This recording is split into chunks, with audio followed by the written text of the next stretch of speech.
1291 los templarios están en las murallas de su último gran bastión en Tierra Santa, y la defienden hasta la muerte contra el ataque de un enorme ejército mameluco liderado por un sultán decidido a destruirlos. 1314, el último gran maestre de los templarios, Jacques de Molay, es atado a una estaca en París y condenado a muerte.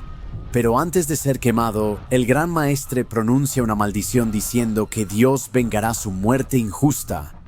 Esta es la historia de las luchas finales de los caballeros templarios en Tierra Santa. En las últimas décadas del siglo XIII, los templarios se mantuvieron firmes ante un renovado y poderoso ataque de sus enemigos musulmanes, luchando hasta el final contra los mamelucos de Egipto. Luego, en Francia, los templarios enfrentaron un peligro aún mayor, la ira del rey francés Felipe IV, lo que llevó al arresto de los caballeros templarios por parte del rey francés. Estos hombres alguna vez habían sido aliados cercanos del rey. ¿Por qué de repente decidió destruirlos a todos? ¿Y cuál es la verdad del asunto? ¿Eran los templarios herejes y blasfemos o fueron acusados injustamente? Hoy, en Historia Real de las Cruzadas, exploraremos las batallas finales de los caballeros templarios en Tierra Santa, seguidas de su juicio y destrucción en Francia bajo el poder del rey Felipe IV. Durante este proceso, buscaremos resolver los principales misterios sobre la caída de los caballeros templarios. Acompáñanos y recuerda, no hay mejor maestro que la historia.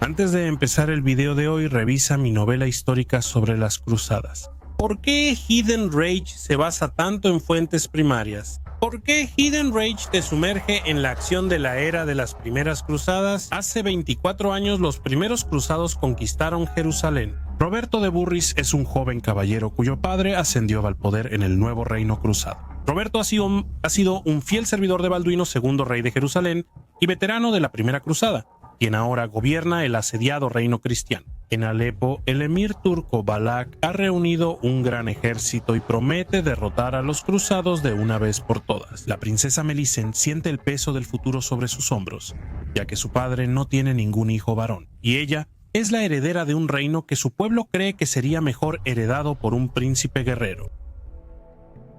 Es un mito común que los estados cruzados o Outremer, las tierras más allá del mar, estuvieron en decadencia durante todo el siglo XIII.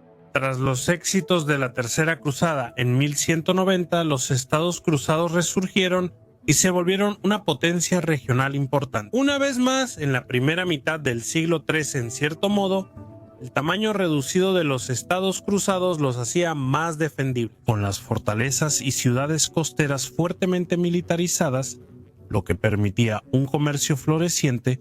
La navegación cristiana continuó dominando el Mediterráneo. No fue hasta la derrota de la Séptima Cruzada de Luis IX en 1250 que los estados cruzados entraron en un período de peligro cada vez mayor. Los recursos decrecientes de los varones locales trasladaron cada vez más la carga de la defensa de Outremer a las órdenes militares, especialmente los caballeros hospitalarios y los caballeros templarios, con sus vastas propiedades y activos financieros en todo Occidente cristiano.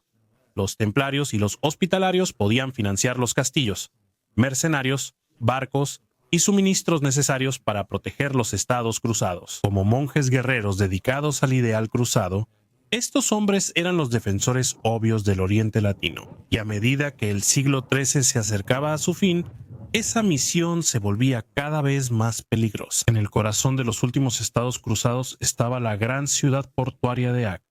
Desde la pérdida de Jerusalén en 1187, Acre había funcionado como la capital del reino cruzado. Con su excelente puerto, hermosas iglesias y próspero comercio, Acre era la joya de ultramar.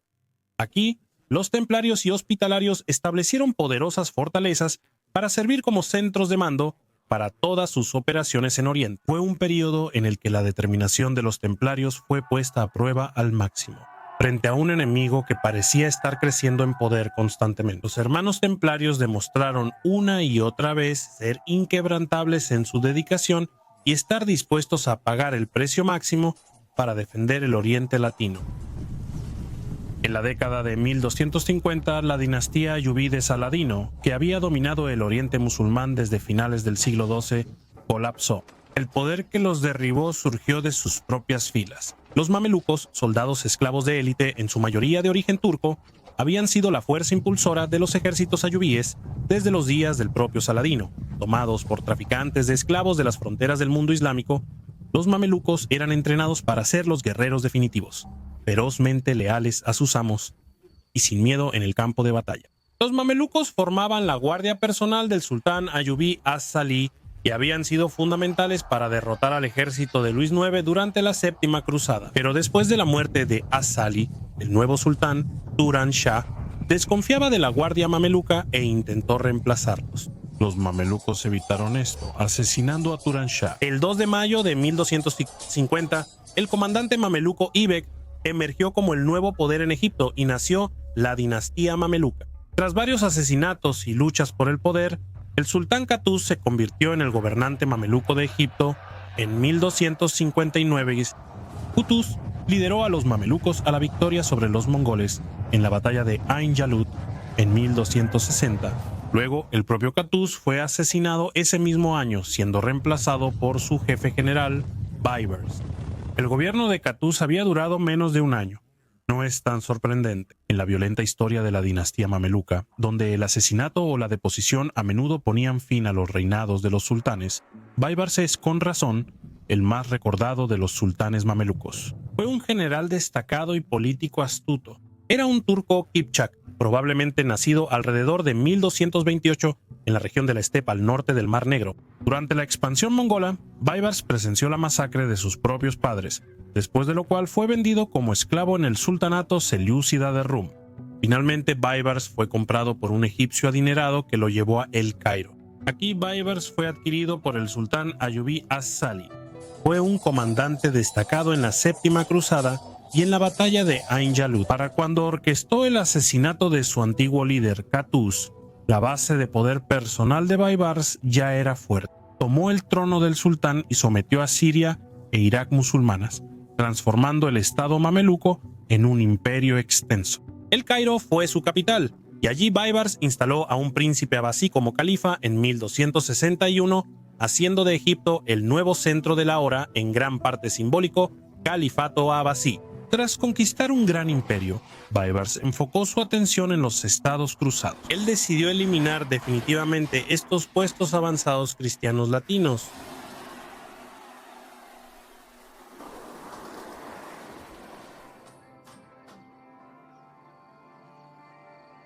Utilizando los recursos de Egipto, Siria y Mesopotamia, el mameluco Baibars pudo desplegar ejércitos de decenas de miles de hombres en sus operaciones contra los estados cruzados. Mientras los cristianos luchaban por mantener completamente dotadas sus guarniciones, Baibars inició sus hostilidades contra los cruzados con un ataque a Galilea en 1263, en el cual destruyó la catedral de Nazaret. En 1265 capturó Cesarea y Arsuf. En 1266 tomó el castillo templario de Safed y en 1268 tomó el puerto de Jaffa.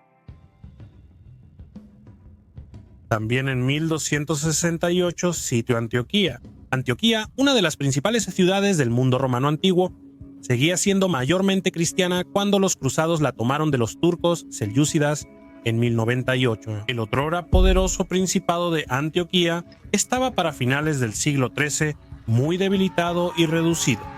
Cuando Baibars llegó ante la ciudad con sus fuerzas sitiadoras, muchos de los ciudadanos, incluido el príncipe de Antioquía, Bohemond VI, ya habían huido. La guarnición tenía pocos hombres y el asedio solo duró 4 días. Baibars ahora desató su crueldad sobre los indefensos no combatientes de Antioquía. El sultán ordenó que se cerraran las puertas de la ciudad y luego masacró a la población, incluyendo a mujeres y niños. Fue una atrocidad impactante e innecesaria, con la sed de sangre como su única motivación aparente. La ciudad ya había sido completamente capturada por Baibars. ¿Cuál era el sentido de asesinar a sus civiles? Thomas Madden lo llama la masacre más grande de toda la era de las cruzadas. Baibars se enfureció al saber que Bohemond VI, príncipe de Antioquía, no estuvo durante la agonía final de la ciudad. Baibars compensó esto enviando a Bohemond una carta espeluznante donde relataba alegremente los sufrimientos de los inocentes de la ciudad. Siglos después, las palabras de Baibars siguen siendo impactantes. Habrías visto a tus caballeros postrados bajo las patas de los caballos, tus casas asaltadas por saqueadores y saqueadas por ladrones, tus mujeres vendidas de 4 en 4 y compradas por un dinar de tu propio dinero. Habrías visto las cruces en tus iglesias destrozadas, las páginas del falso testamento esparcidas, las tumbas de los patriarcas volteadas. Habrías visto a tu enemigo pisoteando el lugar donde celebras la misa, degollando a sacerdotes, monjes y diáconos en tus altares, trayendo muerte repentina a los patriarcas y esclavitud a los príncipes reales.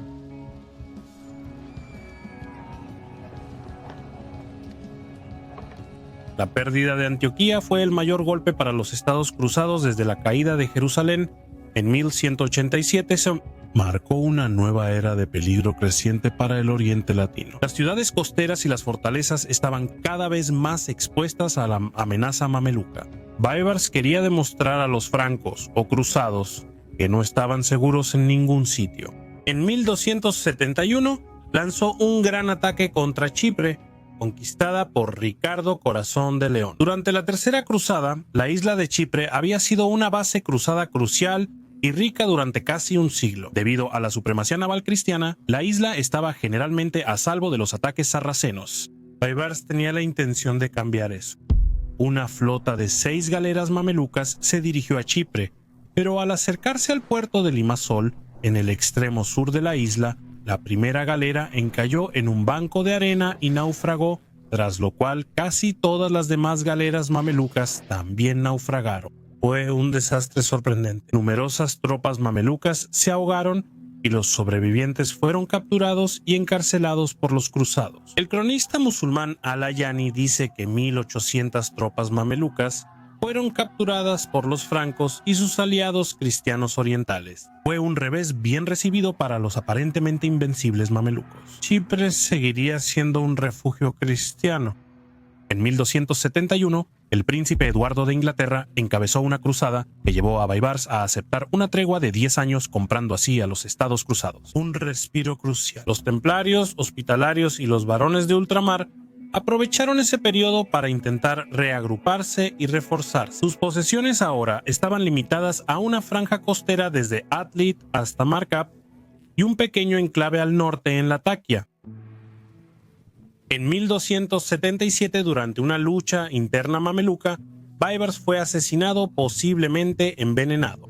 Durante 3 años estalló un conflicto interno en el que los hijos de Baibars intentaron mantener el imperio de su padre. Fueron desafiados principalmente por Qalabún, un destacado jefe mameluco. El hijo de Baibars, Al-Said Baraka, intentó que Qalabún fuera arrestado y eliminado, pero finalmente Qalabún prevaleció y fueron los hijos de Baibars quienes fueron apartados.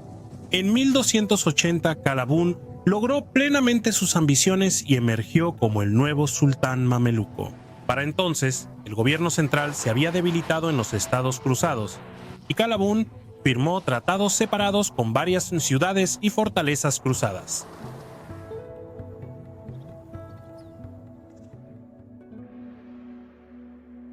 Sin embargo, Qalabún decidió romper sus acuerdos con los cruzados y reanudó sus campañas.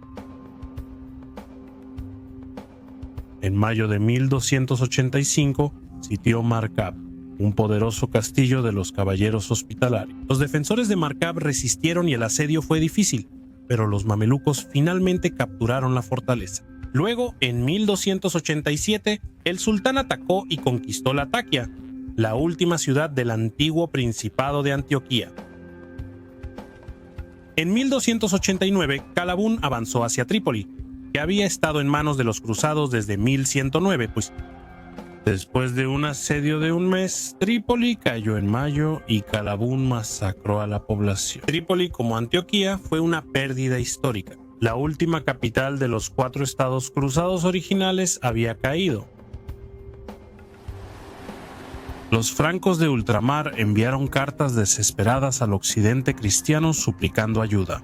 Circulaban rumores de que Acre sería el siguiente objetivo del sultán. Reyes y gobernantes occidentales enviaron una gran cantidad de dinero para ayudar a Tierra Santa. El rey Alfonso III de Aragón escribió al gran maestre templario Guillermo de Beaujeu para informarle que enviaría suministros a los asediados puestos cruzados. Pero lo que realmente se necesitaba eran hombres y estaban llegando muy pocos. De vez en cuando pequeños contingentes llegaban para reforzar las guarniciones asediadas de ultramar. Y aunque este apoyo siempre era bienvenido, eran demasiado pequeños y muy pocos.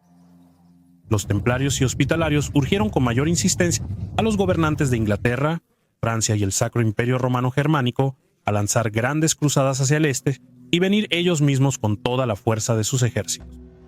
El rey Eduardo de Inglaterra insistió en que quería hacerlo, pero que tenía otros asuntos que atender. Primero, otros reyes dijeron prácticamente lo mismo. Casi se percibe un sentimiento de culpa al leer entre líneas las cartas enviadas a ultramar por los monarcas coronados de la Europa cristiana. En ese momento, Tierra Santa seguía siendo el gran ideal de la época, y los hombres aún sentían el peso del deber de seguir el ejemplo de sus antepasados cruzados. Sin embargo, la política de los reinos europeos solía desviar este ideal, sobre todo cuando las monarquías se hacían más centralizadas y poderosas. La cruzada siempre era lo siguiente que había que atender. Una vez que se resolvía el asunto urgente del día, en 1290 Calabún se preparó para el golpe final, un ataque a Acre. Desde finales del siglo XII, Acre había funcionado como la capital de ultramar, un puerto de primera clase con las fortificaciones más poderosas de Tierra Santa. La ciudad era un importante centro comercial y los mamelucos mismos se beneficiaban de su actividad comercial, una de las razones por las que Baibars y otros sultanes mamelucos habían sido reacios a actuar en su contra. Pero Calabún sabía que la caída de Acre pondría fin al poder franco en su frontera y había llegado el momento de hacer el trabajo. Calabún murió en noviembre de 1290, pero su hijo, el nuevo sultán Al-Ashraf, hizo determinar la obra de su padre y capturar Acre su primera prioridad. Al-Ashraf envió una carta a Guillermo de Beaujeu aconsejándole que se preparara para la guerra desde ese momento. El gran maestre Guillermo tenía unos 60 años, veterano de la Orden del Temple, había comenzado su carrera como templario casi medio siglo antes, luchando junto a los caballeros de Luis IX de Francia durante la Séptima Cruzada. Tras ese desastre, pasó el resto de su vida viendo cómo la situación de los estados cruzados empeoraba, aunque su compromiso nunca flaqueó. Estaba profundamente comprometido con el dominio cristiano en Tierra Santa y, como muchos de los templarios más dedicados, se encontró asignado a las líneas del frente de las cruzadas. Había sido nombrado gran maestre en 1273, justo a tiempo para luchar por mantener lo que quedaba de ultramar, a medida que la amenaza mameluca se volvía más abrumadora.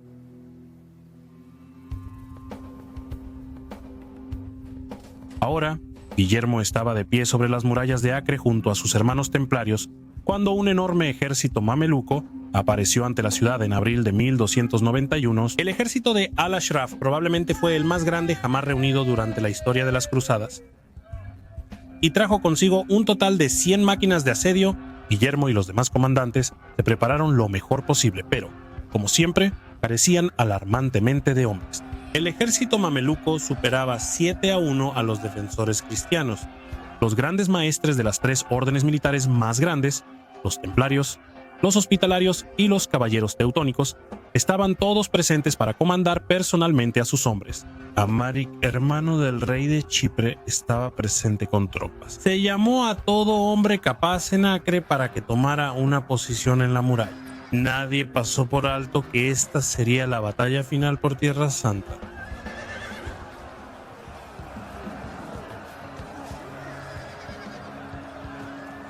El ataque del sultán a Acre tenía como objetivo destruir la ciudad de una vez por todas. En marzo de 1291, el ejército de Al-Ashraf partió de Egipto hacia Acre. Se le unieron contingentes de todos los rincones del imperio mameluco, incluida Siria. Uno de los manganelos mamelucos traídos por el contingente de Hama tuvo que ser transportado en 100 carros y tardó un mes en ser movido. Las 125 millas hasta Acre, pues los estados cruzados ya no tenían un ejército de campaña, así que el avance musulmán no tuvo oposición.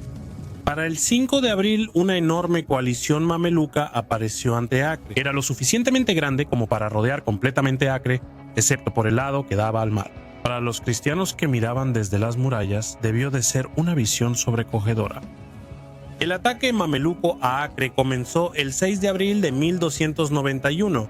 La estrategia era simple: reducir las murallas a escombros y abrumar a los cristianos con la gran cantidad del ejército del sultán. Cristóbal Tierman afirma que el ejército mameluco probablemente superaba en número a la población civil de Acre, que antes de la evacuación previa al asedio ascendía a entre 30.000 y 40.000 personas.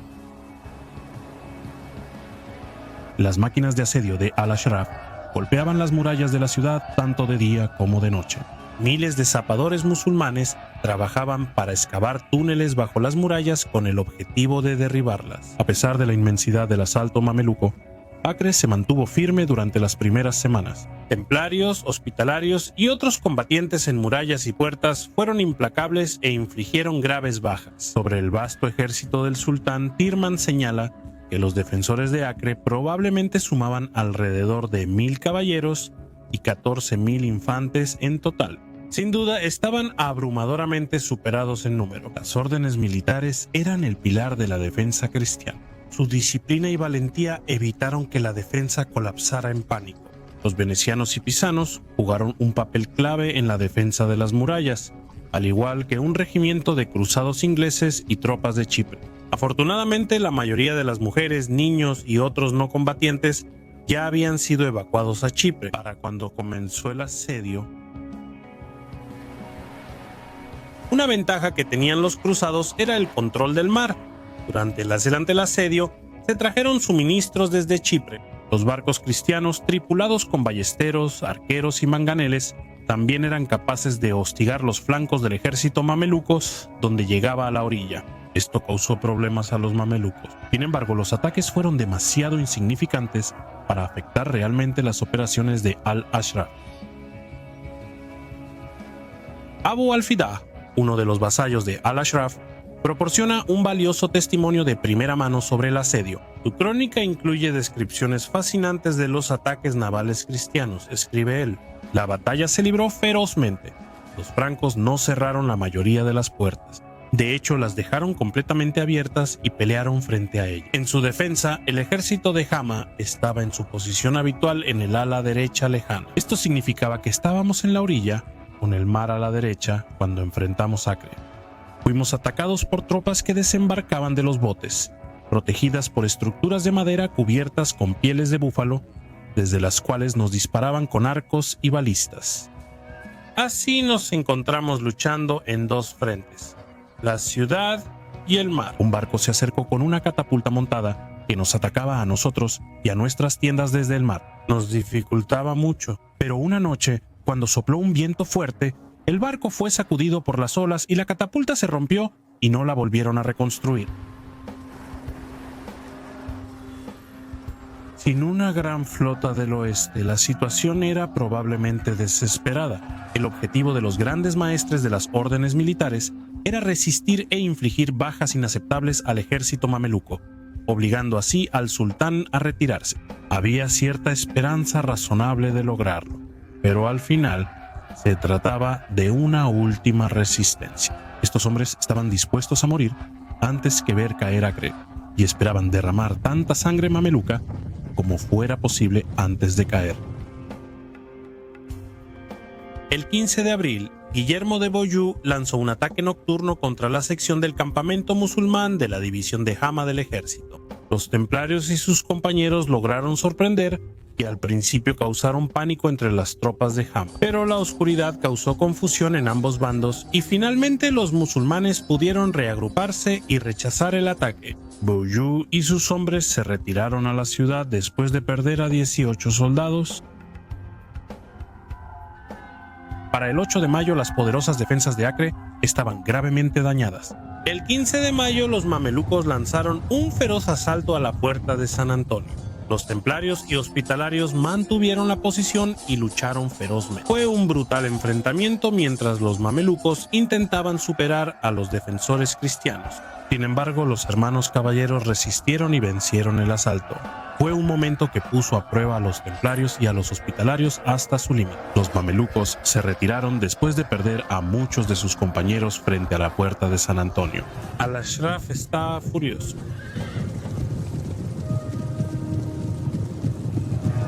A estas alturas, los defensores de Acre estaban exhaustos y sin comida. Muchos habían resultado heridos, y solo aquellos que estaban gravemente heridos descuidaban mantener su puesto en las murallas. El 18 de mayo, el sultán lanzó otro asalto total. El cielo se oscureció por las flechas de los atacantes y los tambores de guerra musulmanes resonaban sin cesar. Finalmente, los zapadores de Al-Ashraf lograron atravesar una de las fortificaciones más importantes de Acre, la Torre Maldita, irrumpiendo en la ciudad. Las órdenes militares recibieron a los mamelucos y lucharon para contenerlos. El anciano gran maestre templario descansaba, pero al enterarse de lo sucedido, se levantó y corrió a ayudar a sus hombres.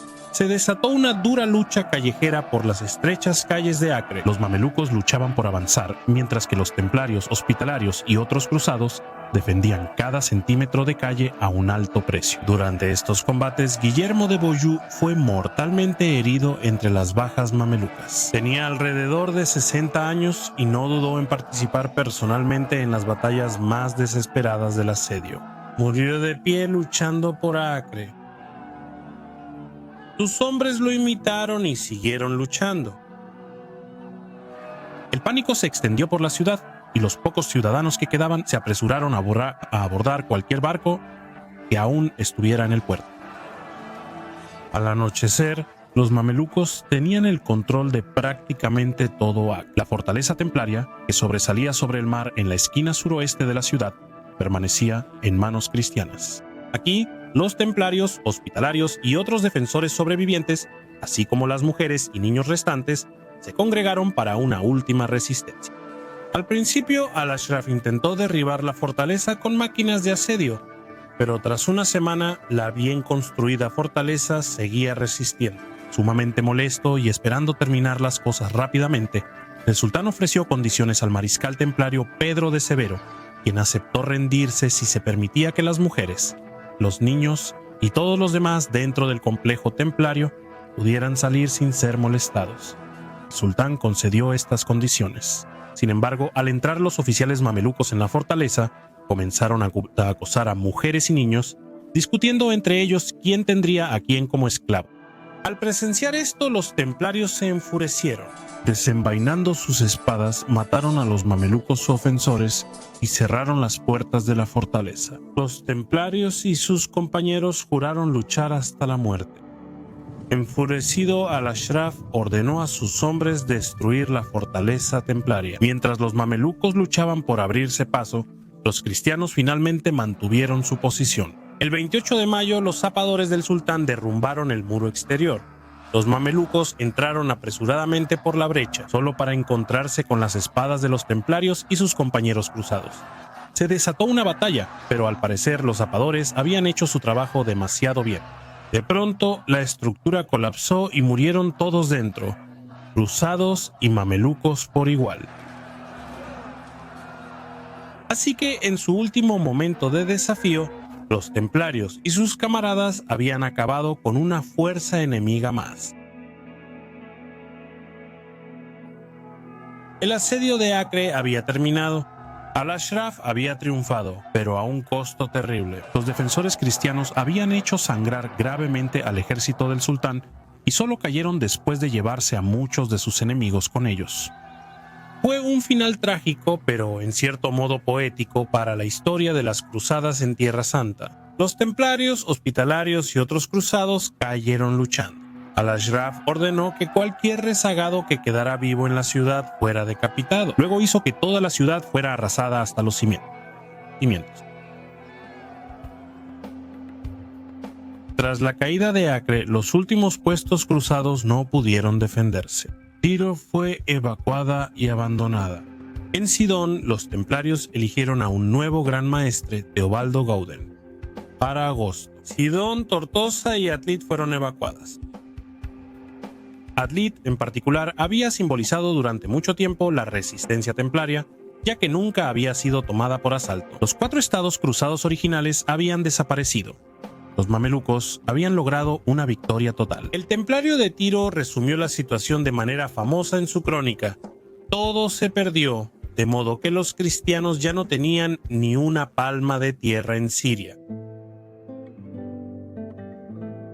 Los templarios y otros cruzados se reagruparon en Chipre, el último legado de los estados cruzados. Aparte posiblemente del reino armenio de Cilicia, la tercera isla más grande del mar Mediterráneo, Chipre era una posesión importante. Era un reino rico y próspero, cuya ubicación lo hacía refugio seguro ante los mamelucos y punto ideal para reconquistar Tierra Santa. Pero solo un compromiso enorme por parte de los poderosos reinos de la cristiandad occidental podría haber permitido revertir el veredicto de 1291.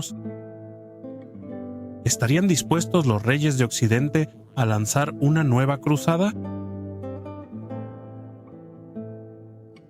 En abril de 1292, a menos de un año de su mandato, Teobaldo Gaudin murió.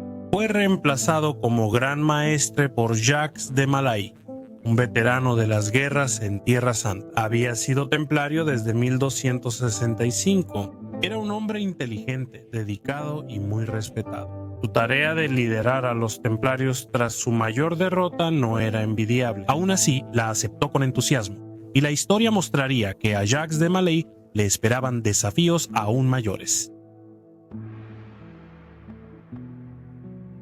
Al igual que Hugo de Payens, el caballero francés que fundó a los templarios unos 2 siglos antes, Jacques parece haber sido un hombre cuyo momento había llegado.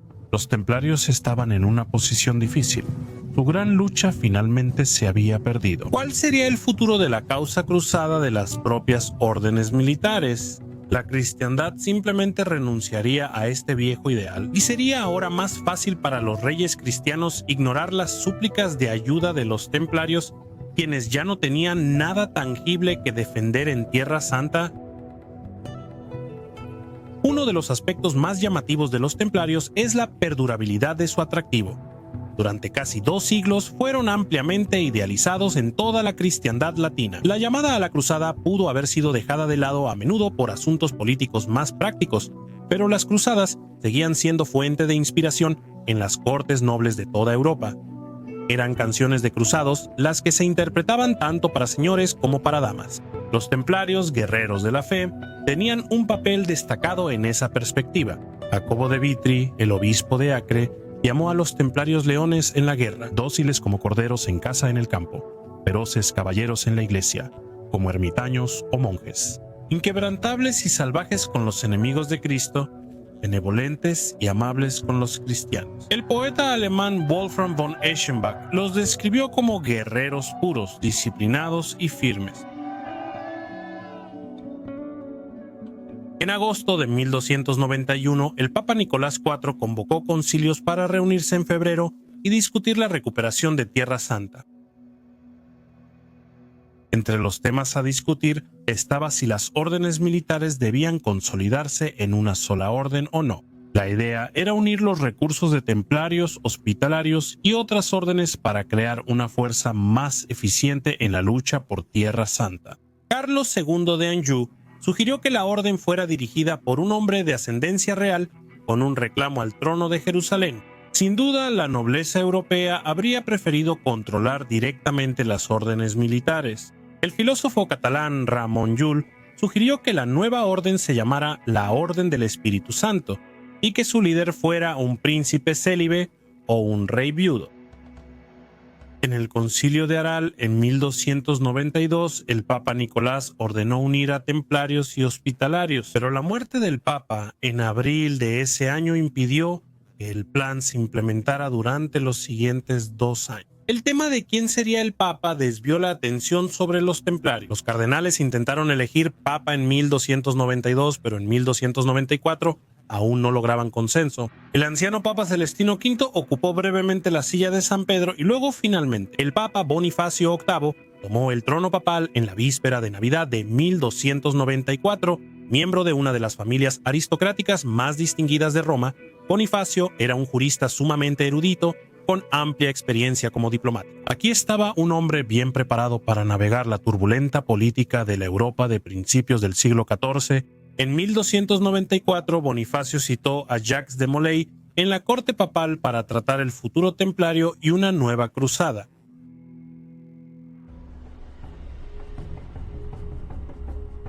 Esto fue una escalada crítica del conflicto entre el rey francés y el papa, pero Bonifacio VIII no era un oponente fácil. Bonifacio, experto en ley eclesiástica y defensor de la autoridad papal, no permitió que el rey de Francia usurpara sus derechos. Felipe no buscaba menos que la destitución del papa del poder.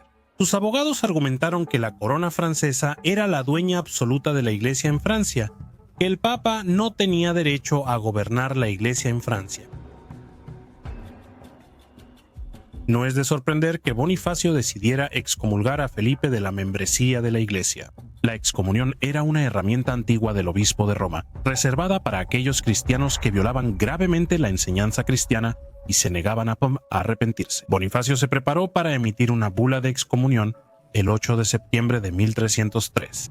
El 7 de septiembre, un ejército francés dirigido por Guillermo de Nogaret llegó a Anagni, donde estaba Bonifacio. Nogaret capturó al papa, lo mantuvo prisionero durante 3 días y lo hizo golpear y torturar. El objetivo era enviar al papa a París, donde sería juzgado y depuesto por la corte real.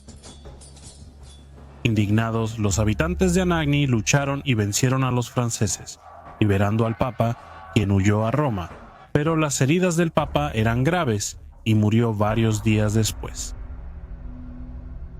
La bula de excomunión del papa contra Felipe nunca se publicó, pero permaneció en manos de la corte papal. Como dice Bárbara Fraile, la noticia del abuso de Felipe a un papa en funciones pendía sobre él como una espada de Damocles y se difundió por toda la cristiandad. Para la persona promedio era impensable que un rey tratara al papa de esa manera. El incidente oscureció aún más la reputación del rey francés, incluso dentro de su propio reino. Durante el conflicto entre Bonifacio VIII y el rey de Francia, los templarios permanecieron leales al papa. Sin embargo, los templarios también tenían una relación cercana con la corona francesa. Mientras crecían las operaciones templarias en las cruzadas, los hermanos crearon un sistema para que los peregrinos a Tierra Santa protegieran sus finanzas. Un peregrino podía dejar fondos en una casa templaria en Inglaterra, Francia u otro lugar de Europa. Al llegar a Tierra Santa, el peregrino disponía de sus fondos en una casa templaria. En ciudades como Acre o Tiro, el sistema eliminaba el riesgo de viajar con dinero y mejoraba el bienestar de los cristianos que viajaban al Oriente. Este arreglo era tan efectivo y los templarios eran tan reconocidos por su honestidad que hombres poderosos recurrían a ellos para que administraran sus fondos. Así fue como, a principios del siglo XIV, Felipe IV pidió dinero prestado a los templarios y empleó a los templarios para administrar su tesoro real. El crecimiento de las operaciones financieras de los templarios resultó en el desarrollo de, efectivamente, 2 ramas dentro de la organización templaria. Una rama financiera y diplomática con sede en París y una rama militar con sede primero en Tierra Santa y luego en Chipre. Después de 1291, los templarios tendieron a ubicar a los templarios individuales según sus aptitudes personales. Los valientes y fuertes eran enviados al frente en Tierra Santa o la península ibérica. Los hermanos con más habilidades diplomáticas o administrativas eran enviados a casas en Europa, como París, para encargarse de los asuntos diarios de la orden. La zona de guerra activa de Tierra Santa requería más que solo destreza física, también exigía fortaleza mental, la capacidad de mantener la calma ante situaciones aterradoras. Entender a los sarracenos, tratar con ellos diplomáticamente y gestionar las fuerzas cruzadas visitantes, así como la capacidad de administrar fortalezas y guarniciones para mantener a los hombres debidamente equipados. Muchos caballos sanos y abundantes alimentos y suministros. De regreso en Europa, en el frente interno, los templarios debían seguir la situación en varias cortes cristianas, comprender conflictos entre gobernantes y ayudar a resolver tensiones diplomáticas. Estos templarios debían ser inteligentes con el dinero, administrar bien las finanzas y ser confiables para mantener la alta reputación de la orden. También necesitaban tener un buen sentido para los negocios, para poder administrar varias propiedades, activos y empresas. Estos roles duales acercaron mucho a los templarios a los gobernantes cristianos de Europa, especialmente al rey de Francia.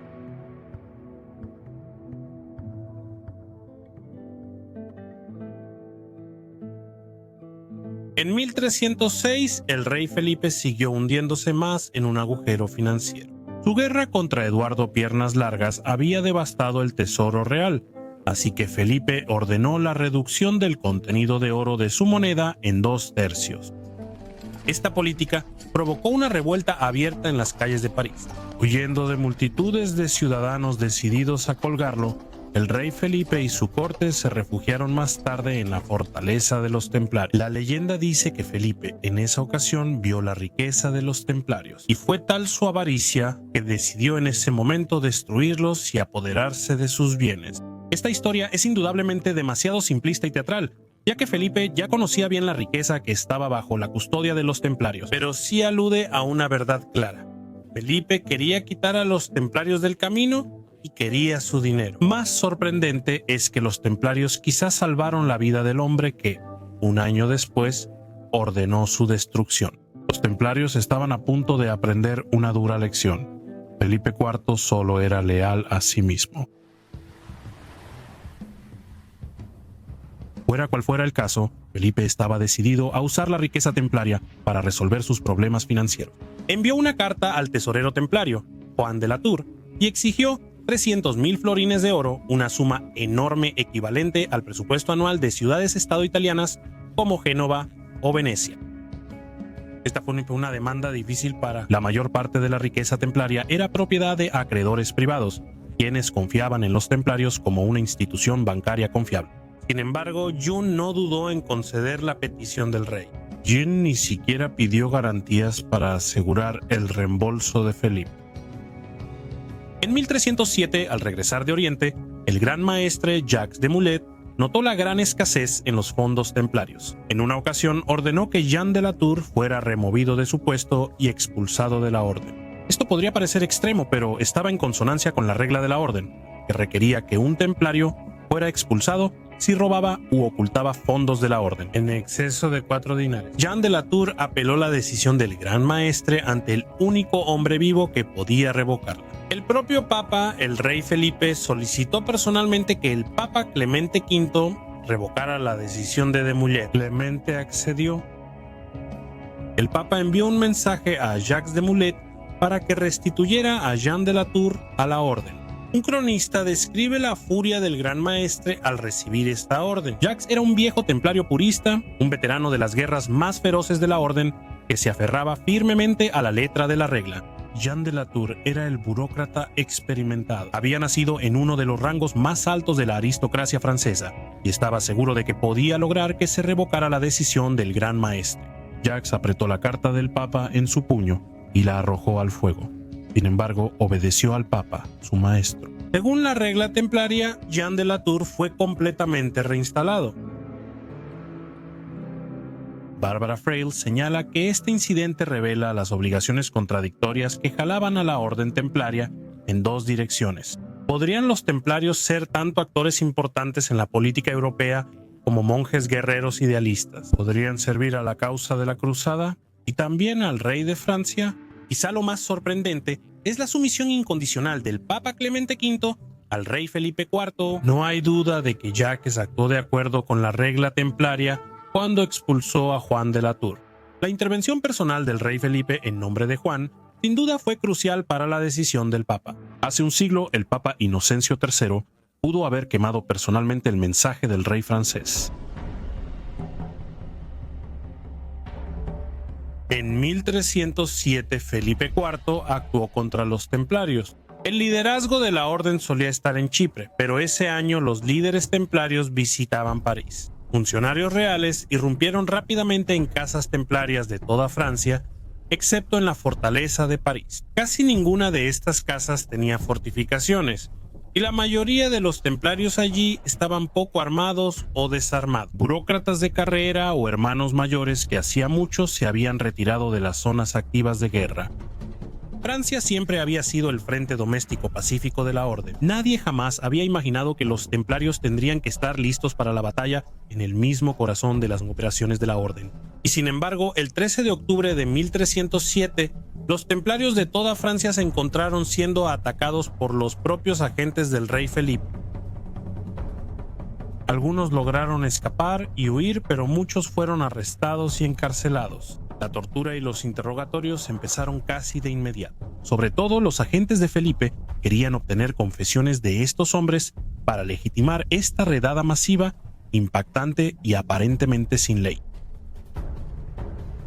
Felipe difundió rápidamente sus acusaciones contra la orden.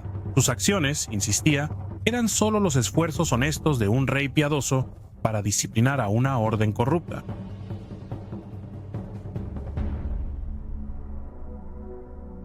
Felipe afirmó que los templarios realizaban ceremonias de iniciación heréticas en las que escupían sobre un crucifijo y negaban a Cristo. Afirmó que como parte de este ritual, los templarios se profanaban sexualmente entre sí y adoraban un ídolo satánico.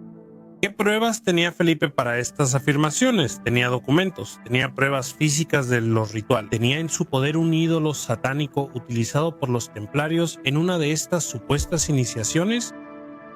No tenía nada de eso, por eso quería confesiones de los hermanos. Para lograr confesiones, los inquisidores del rey usaron tortura. La tortura, por supuesto, probablemente produzca una confesión, sin importar si un hombre es culpable o inocente.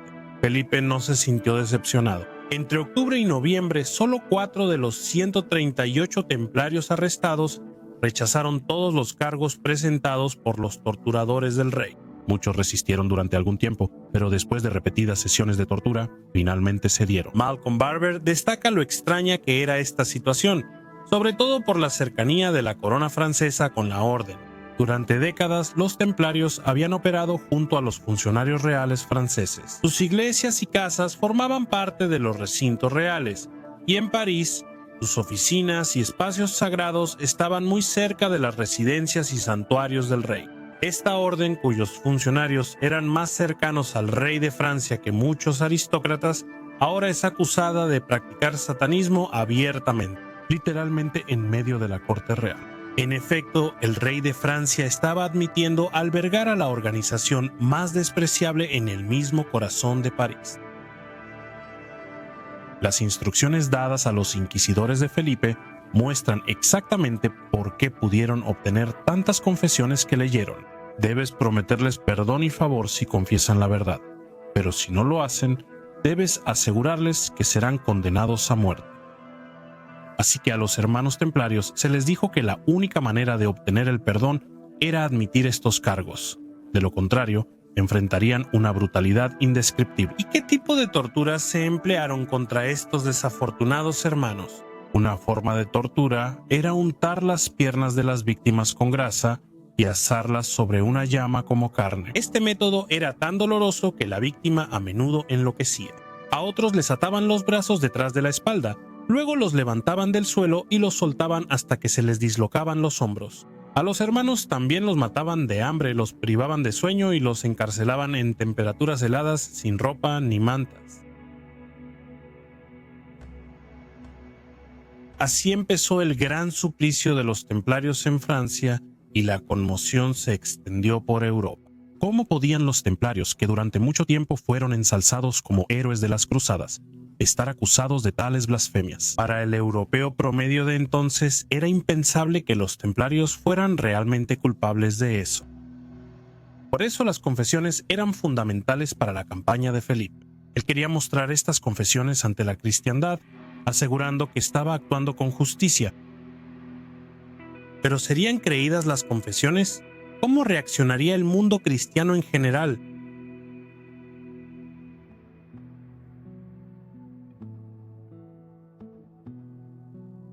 Hasta ahora, el rey no presentó pruebas para respaldar sus afirmaciones, salvo confesiones de templarios torturados.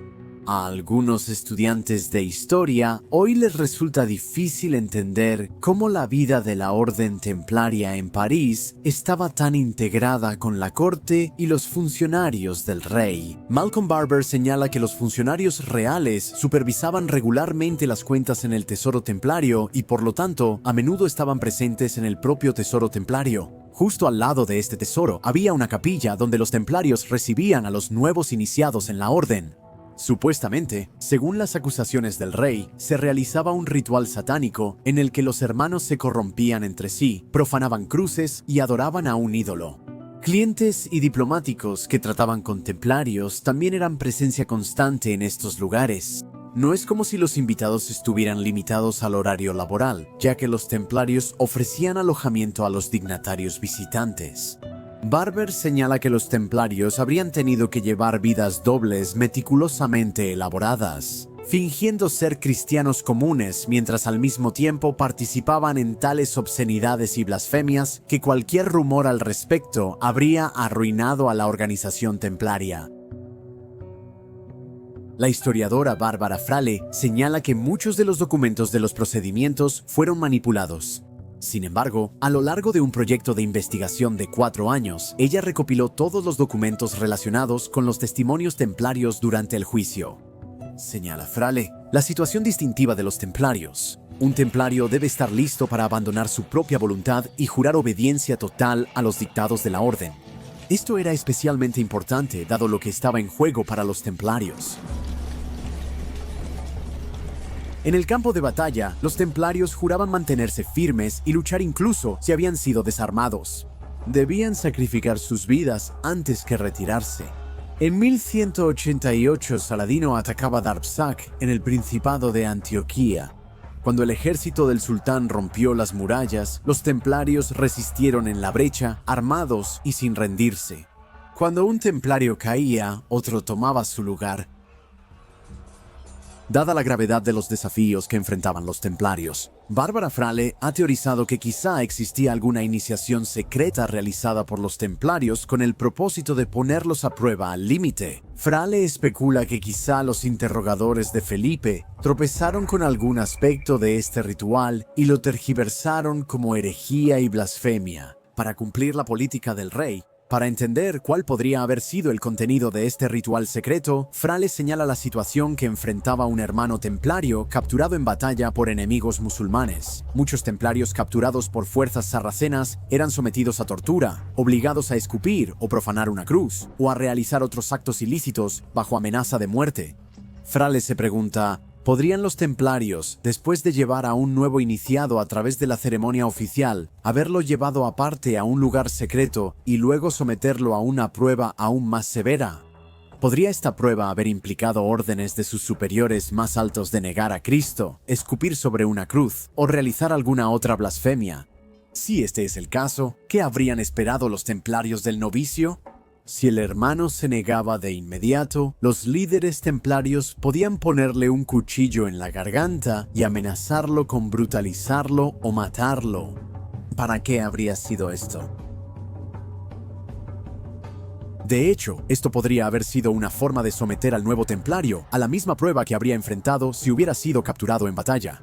El objetivo no era hacer que negara a Cristo, sino ver qué tipo de hombre era al enfrentar una situación tan brutal. Se mantendría firme, se quebraría si se negaba, incluso ante la amenaza de muerte, entonces habría pasado la prueba. Un hombre así podría luchar en las feroces guerras de las cruzadas. Pero si se derrumbaba, si sucumbía ante la amenaza de la violencia y demostraba estar dispuesto a traicionar a Dios, entonces habría fallado la prueba definitiva. Nunca podría ser un templario, o al menos no podría servir en los teatros de guerra. Barbara Frale, junto con Malcolm Barber, Helen Nicholson y otros expertos, concuerda en que las acusaciones contra los templarios eran falsas y que los interrogadores de Felipe construyeron una imagen fraudulenta de herejía mediante interrogatorios violentos. Pero ofrece posibilidades interesantes. Obviamente hay mucha especulación en todo esto, pero los templarios ciertamente eran una organización distintiva. Es difícil exagerar los peligros que enfrentaban regularmente los hermanos templarios, especialmente aquellos que servían en las líneas del frente. Es fácil imaginar que los líderes de esta organización habrían sido endurecidos. Individuos intransigentes que buscaban eliminar a todos menos a los hombres más resistentes de su orden. Como lo dice Frale, la prueba desnudaba el verdadero carácter de un hombre. Y fue en ese momento cuando surgieron el valor, el orgullo, la determinación y la capacidad de autocontrol. Por el contrario, si lo que surgía era una actitud de timidez, una disposición excesiva a obedecer o, por otro lado, una arrogancia indebida, la candidata era asignada a diferentes tareas. El 25 de octubre, los funcionarios de Felipe llevaron al gran maestre de los templarios, Jacques de Molay, torturado y brutalizado ante una asamblea pública. Allí, el principal abogado de Felipe, Guillaume de Nogaray, presentó la confesión firmada del gran maestre y una orden del líder templario para todos los hermanos. En la orden de confesar los cargos presentados por el rey, este fue un hecho impactante que escandalizó al público francés, que tendía a desconfiar de las acusaciones del rey. El objetivo de todo esto era permitir que la corona mantuviera el control. Guillaume esperaba adelantarse a cualquier intento del Papa de ordenar la reforma de los templarios y, en cambio, forzar a Clemence a disolver la orden. El Papa Clemente V estaba muy enojado porque el rey de Francia había arrestado a los templarios sin consultarlo. Según la ley de la Iglesia, solo el Papa estaba autorizado para ordenar tal arresto. Pero el rey de Francia era en ese momento considerablemente más poderoso que el Papa y Felipe ejerció una enorme presión sobre Clemente V. Al principio, el Papa resistió las demandas del rey e incluso protestó por los arrestos. Pero finalmente, el 22 de noviembre de 1307, Clemente ordenó el arresto general de los templarios en toda la cristiandad, seguido de una investigación. Un contemporáneo en 1308 describió los hechos. Fueron arrestados sin previo aviso, de repente, sin derecho y sin que se hubiera dictado ningún juicio en su contra. Fueron encarcelados vergonzosa y deshonrosamente con una furia destructiva, afligidos con burlas, las amenazas más graves y varios tipos de tortura, obligados a morir o a producir mentiras absurdas sobre las que no sabían nada. Según este mismo escritor, al menos 36 hermanos solo en París murieron bajo tortura antes que confesar los cargos. Este escritor, como otros en Francia entonces, veía a los templarios como mártires que recibieron su recompensa en el cielo. Clemente envió cartas a reyes y gobernantes de Europa cristiana para que arrestaran e investigaran a los templarios. Fuera de la corte real francesa, casi nadie creía en las acusaciones. Los gobernantes cristianos sabían que Clemente estaba dominado por el rey francés. Felipe tenía muchos enemigos y los gobernantes de Europa no querían seguir su juego de poder. Pero pocos estaban en posición de ignorarlo por completo, especialmente porque había coaccionado al líder de la iglesia para que emitiera órdenes en su nombre. El rey de Nápoles, Carlos II, era primo y criatura de Felipe y obedeció de inmediato. El rey de Inglaterra y el rey de Aragón eran enemigos de Felipe y se negaron rotundamente a cumplir por el rey inglés. Esta fue una respuesta natural, pero Jaime II de Aragón era considerablemente menos poderoso que Felipe y podía enfrentar ataques de los franceses en su frontera norte. Sin embargo, él no obedecería. En Aragón, los templarios lucharon heroicamente en la Reconquista y fueron aliados de varios reyes aragoneses. El rey Denis de Portugal también se negó a obedecer la orden del Papa, pero proclamó que no encontraba ninguna falta ni herejía. Al igual que en Aragón, los reyes de Portugal emplearon durante mucho tiempo a los templarios en la Reconquista, siendo muy respetados en la corte portuguesa. Denis y otros gobernantes ibéricos entablaron años de negociaciones con el Papa, que finalmente resultaron en que los reyes ibéricos convirtieran a sus templarios en nuevas órdenes nacionales. Las reacciones fueron mixtas. En los estados fragmentados del Sacro Imperio Romano, el arzobispo de Magdeburgo ya era enemigo de los templarios y quería quedarse con sus propiedades, pero sus hombres no lograron cumplir del todo las órdenes de arresto. En gran parte de Alemania, los gobernantes se negaron, descuidaron o no pudieron cumplir la orden del Papa. La opinión popular en Alemania favorecía abrumadoramente a los templarios y su arresto se veía como una prueba más de la maldad del rey francés.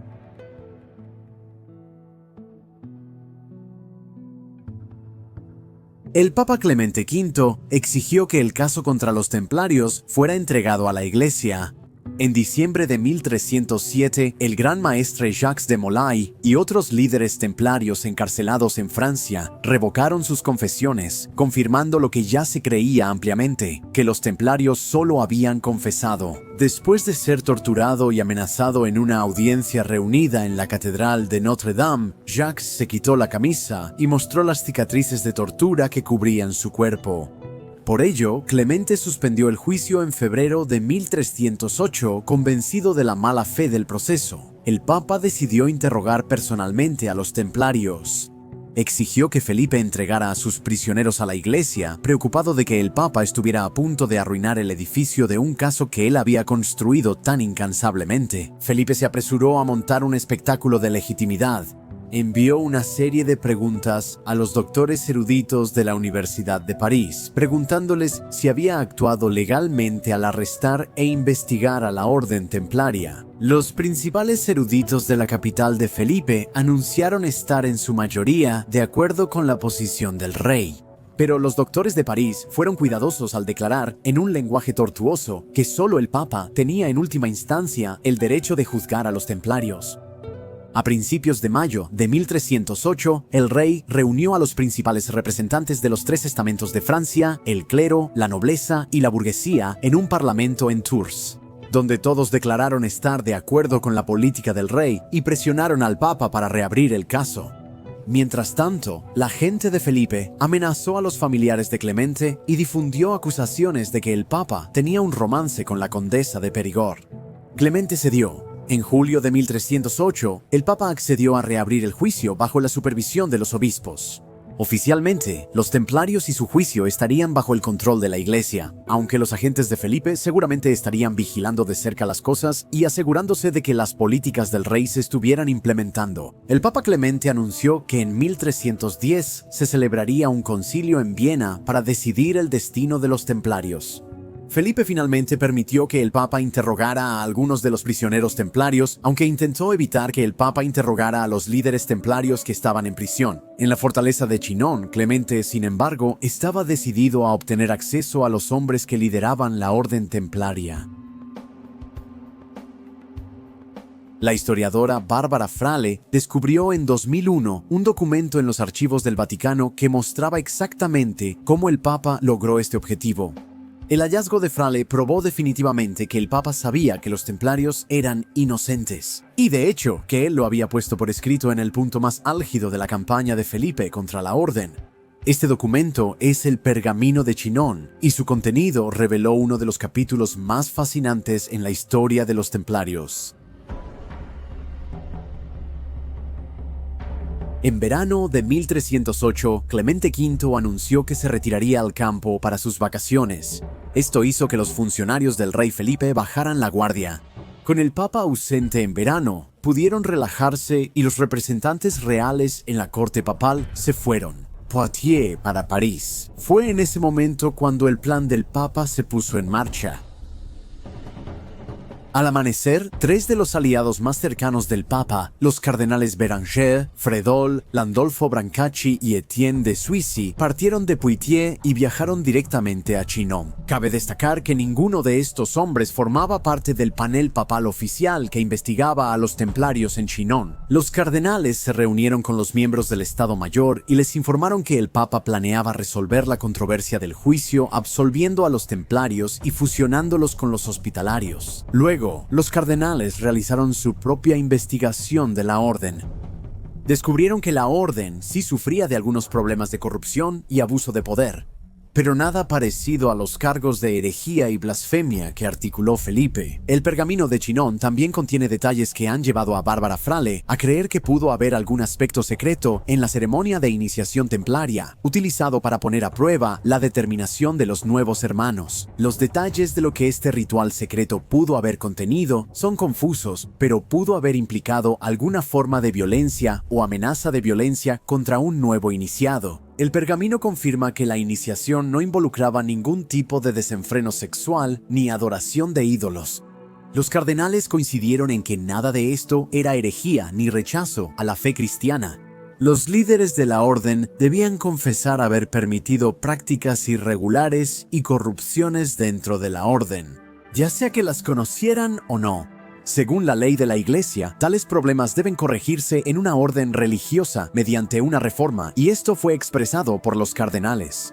Jacques de Molay y los demás líderes templarios recibieron la reconciliación, fueron absueltos y confirmados como miembros en buen estado de la Iglesia. Ellos aceptaron cooperar plenamente con una comisión papal para llevar a cabo cualquier reforma necesaria en la Orden del Templo.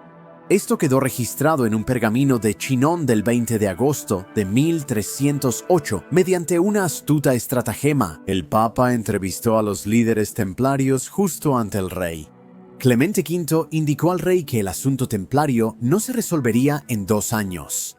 Clemente emitió una bula que absolvía a los líderes templarios y prohibía que alguien, excepto el Papa, los interrogara. Pasara lo que pasara ahora, el Papa había preservado la integridad de los templarios ante los ojos de la Iglesia. En 1309 el juicio reinició. Ese noviembre, el Papa puso en marcha una comisión papal para investigar el asunto de inmediato.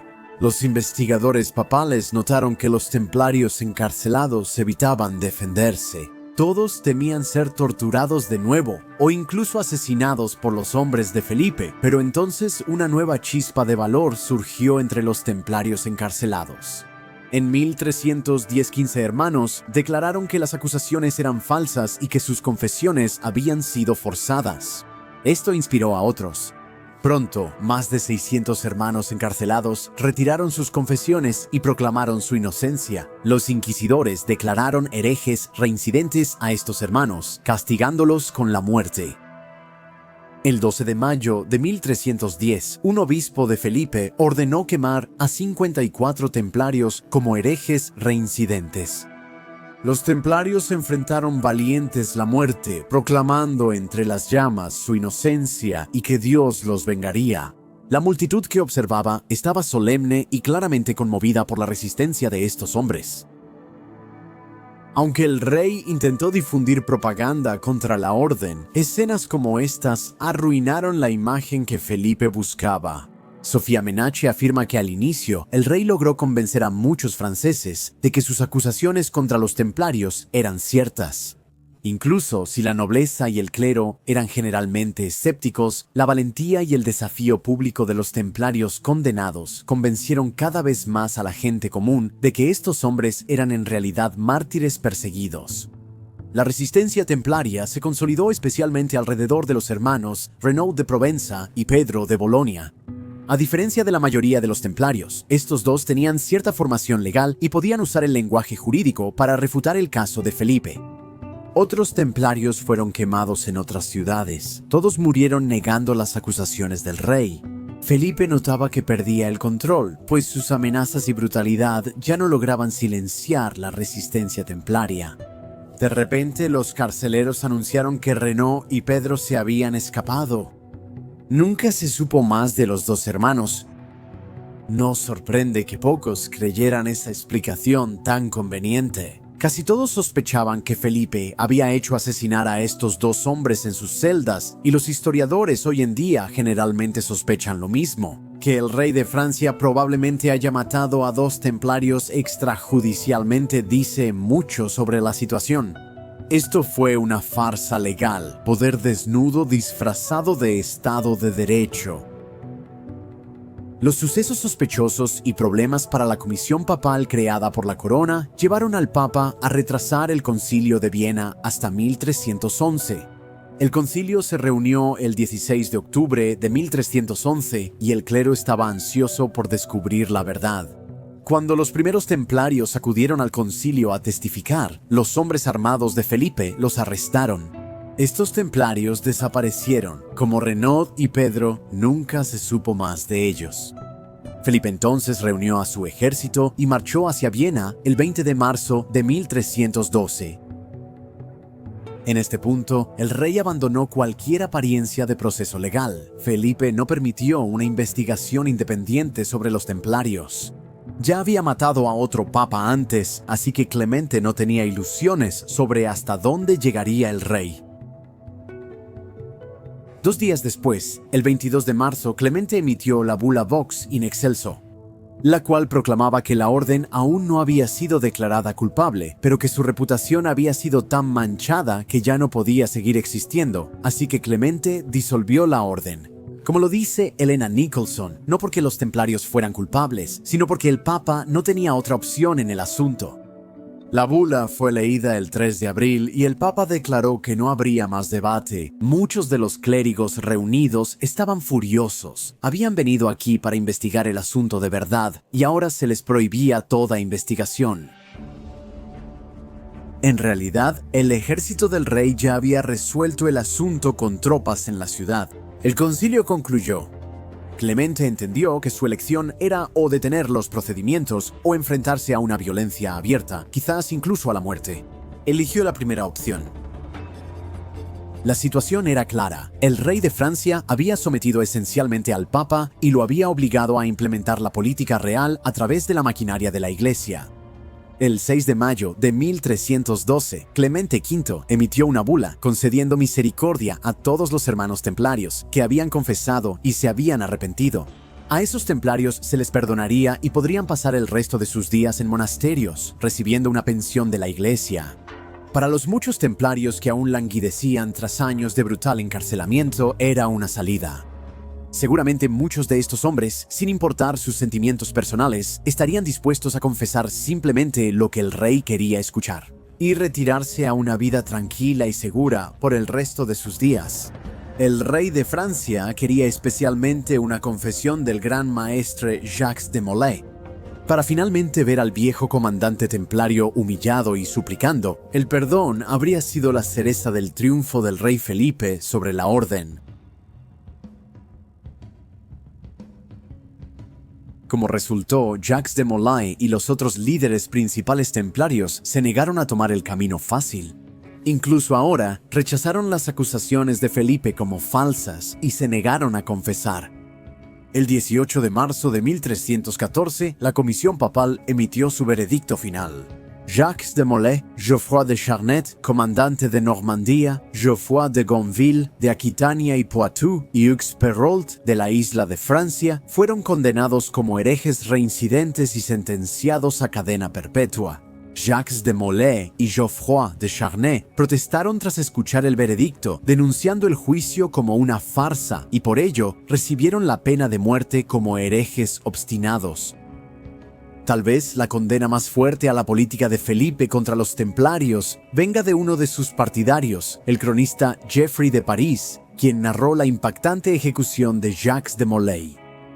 Siglos después, las palabras de Geoffrey siguen siendo conmovedoras y vale la pena citarlas. El maestro contradijo al cardenal y le dijo que creía en nuestro Señor y que no había cristiano más leal ni mejor que él.